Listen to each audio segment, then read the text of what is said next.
vamos a comenzar a explicar el primer ejercicio. Entonces, bueno, acá tenemos la fórmula que es F1 sobre S1 que es igual a F2 sobre S2.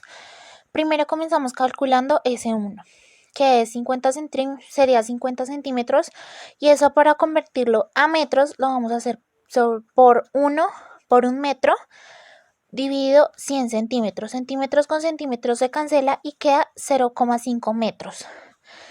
Después, eso acá da resultado 3,1416 y ese 3,1416 lo multiplicamos por 0,25 y nos da 0,78 metros al cuadrado. Es muy importante tener en cuenta las medidas, las unidades de medida. Vamos a calcular S2, que es 23.000 centímetros al cuadrado. En esta utilizamos una fórmula un poco diferente, que sería 1 metro al cuadrado sobre 100 metros al cuadrado. Digo 100 centímetros al cuadrado. Centímetros con centímetros al cuadrado se cancela y quedaría en metros cuadrados.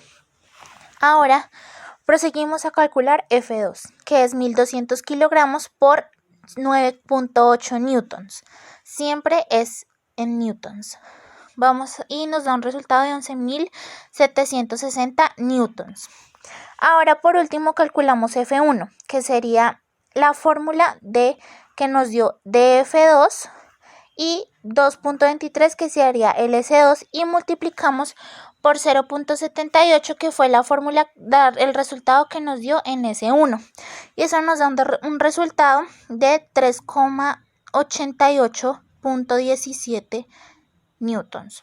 Tenemos que tener muy en cuenta que metros al cuadrado con metros al cuadrado se cancelan para que quede en newtons. Ahora proseguimos a resolver el segundo ejercicio, que es el siguiente con la misma fórmula, F1 sobre S1 y F2 sobre S2. Tenemos que encontrar F1, ya que es el valor que no está. Entonces comenzamos. S1, que sería 13 centímetros al cuadrado, utilizamos la fórmula anterior, que es de 1 metro al cuadrado por dividido 100 centímetros al cuadrado. Centímetros con centímetros se cancela y quedaría en metros cuadrados.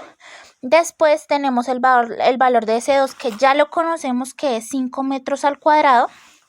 Y después proseguimos con F2, que es 800 kilogramos por 9.8 newtons. Y queda 7.840 newtons. Después calculamos F1, que es el resultado que nos dio de F2 en la parte de arriba sobre el resultado de S2, que es 5 metros al cuadrado, y eso lo multiplicamos por el resultado que nos dio en S1, que es 0,0013 metros al cuadrado. Metros con metros se cancela y nos da este resultado en newtons, ya que es la unidad que no está cancelada. Y este es el dibujo. Ahora proseguimos a calcular el tercer ejercicio, que es con la misma fórmula anterior, F1 sobre S1 es igual a F2 sobre S2, pero en este caso vamos a tener que calcular F2 ya que no está el valor. Vamos a comenzar con S1, que es 120 milímetros por 1 centímetro sobre 10 milímetros.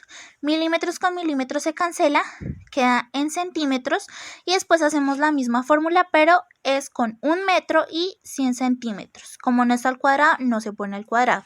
Y nos da este resultado, pero el metro es en cuadrado. Después proseguimos a calcular S2, que es 28 centímetros, se hace la misma fórmula que se aplicó en la parte de arriba y esto nos da 0.28 metros al cuadrado. Ahora vamos a tener que calcular F1, pero para esta fórmula, como utilicé en las anteriores, se pone F2 sobre S2 por S1, que esa es la fórmula para calcular F1, que sería 6.300 newtons, que ese ya es el valor predeterminado en F1. Después 0,28 metros al cuadrado, que es el valor que nos dio en S2, y se multiplica por 0,012, que es el que nos dio en S1, para dar un total y un valor de 0.27 newtons. Y este es el gráfico.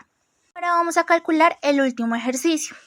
Es una caja de dimensión de 63 centímetros de ancho, 80 centímetros de largo y 102 centímetros de alto. Se encuentra apoyada sobre una mesa.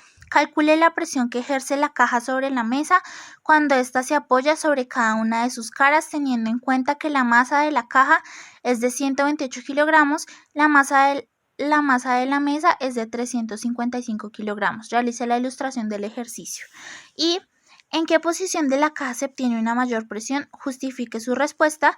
¿Se podría concluir que a mayor superficie, mayor presión? Entonces, vamos a resolver esa pregunta. La primera, mi respuesta es la siguiente. Se obtiene mayor presión de la forma en la caja horizontal, ya que se pone más presión en el lado más pequeño y se hace todo un peso en un mismo punto, o sea, en la parte de la base de la caja. Y ahora vamos a resolver la segunda pregunta, que es la siguiente. No es así, ya que la superficie más grande es más grande y el peso de la caja se va a equilibrar y va a estar distribuido uniformemente y no se va a concentrar en un solo punto.